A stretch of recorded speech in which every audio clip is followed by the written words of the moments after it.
Mulai Senin 5 Oktober, menguatnya angin timur laut akan mengubah cuaca di bagian utara dan timur laut Taiwan menjadi sejuk dan basah. Suhu diperkirakan akan menurun sekitar 10 derajat Celcius.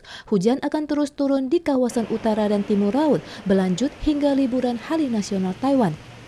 这波东北风呢，预计影响的时间点大概就从今天开始到周四。那今天来说会是一个蛮明显的降温阶段，白天开始一直到晚上，整体来说整体的温度是越晚越凉。 Biro Cuaca Pusat CWB menyampaikan bahwa belahan utara dan timur laut Taiwan akan turun hujan. Hujan lebat di sebagian tempat akan turun di Yilan dan Taoyuan ke utara. Cuaca di wilayah tengah ke selatan akan cerah dan berawan dengan perbedaan suhu yang besar antara pagi dan malam. Selain itu, gejolak angin tropis di Laut Guam oleh CWB dinyatakan berpeluang berkembang menjadi taifun ke-14 Chan Hom paling cepat dalam 24 jam. Saat ini, beberapa negara memperkirakan rute perjalanan taifun menuju ke Jepang, tetapi juga tidak menutup kemungkinan bergerak ke barat menuju Taiwan. Pengaruh perkembangan taifun terhadap Taiwan akan terus diamati. Pada 1 Oktober tahun lalu, jembatan Nanfang Ao patah dan menyebabkan kematian 6 awak kapal migran.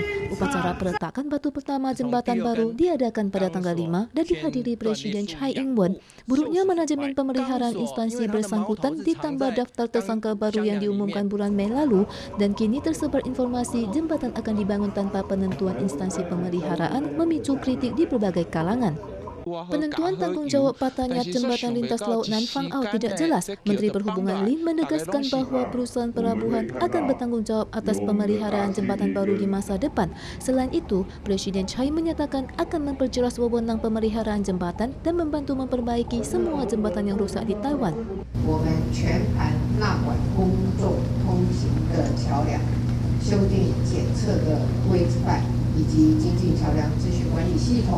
Jembatan baru akan dibangun dengan metode beton cantilever dan bagian luarnya menampilkan citra makarer. Konstruksi ini diceritakan selesai pada Agustus 2022.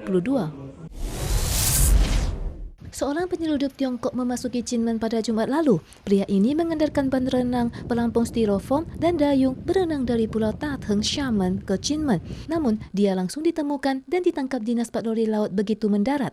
Setelah diperiksa Dinas Patroli Laut, penyeludup adalah pria Tiongkok yang masuk secara ilegal. Pria bergejala demam dengan suhu tubuh 39,1 derajat, kemudian dilarikan ke rumah sakit untuk melakukan tes cepat. Untungnya hasil tes virus corona dinyatakan negatif. Dinas Patroli Laut menyatakan bahwa penyeludup adalah tukang cat di Tiongkok. Saat ditangkap, dia hanya memiliki uang receh tanpa dokumen apapun dan ingin mencari pekerjaan di Taiwan. Sesuai dengan prosedur yang ditentukan CCC, saat ini pria tersebut akan dikarantina selama 14 hari di Kinmen. Kemudian akan dibawa untuk diselidiki atas pelanggaran Undang-Undang Imigrasi dan Undang-Undang Keamanan Nasional ke kantor Kejaksaan Kinmen. Presiden Amerika Serikat Donald Trump yang terpapar virus corona keluar sebentar dari Pusat Medis Militer Nasional Walter Reed pada tanggal 4. Sebelum berangkat, dia mengunggah akan memberikan kejutan kecil melalui Twitter. And they've been out there for a long time. I'm about to make a little surprise visit. Dikabarkan CNN, Trump yang duduk bermasker di mobil mencoba menunjukkan bahwa dia masih sehat. Perilaku ini membahayakan para pengawalnya dan menunjukkan dia kurang paham tentang keseriusan dan fatalitas virus. Seorang dokter di Walter Reed mengkritik bahwa semua anggota rombongan pengawal harus dikarantina selama 14 hari dan menghadapi ancaman infeksi bahkan kematian. Juru bicara Gedung Putih, Jude Reed, menyatakan bahwa tim medis telah memastikan keamanan aktivitas dan telah melakukan tindakan pencegahan seperti memakai alat pelindung diri dan lainnya. Tim medis dalam laporan medis menunjukkan Trump sempat 2 kali memiliki kadar oksigen darah rendah jangka pendek dalam beberapa hari terakhir. Setelah perawatan, kondisinya membaik dan diperkirakan bisa keluar dari rumah sakit paling cepat tanggal 5 dan melanjutkan perawatan di Gedung Putih. Sementara calon presiden dari Partai Demokrat, Joe Biden, yang berdebat dengan Trump pada panggung yang sama, memiliki hasil tes negatif untuk kedua kalinya. Biden akan mengadakan screening rutin dan akan mengumumkan setiap hasil screeningnya.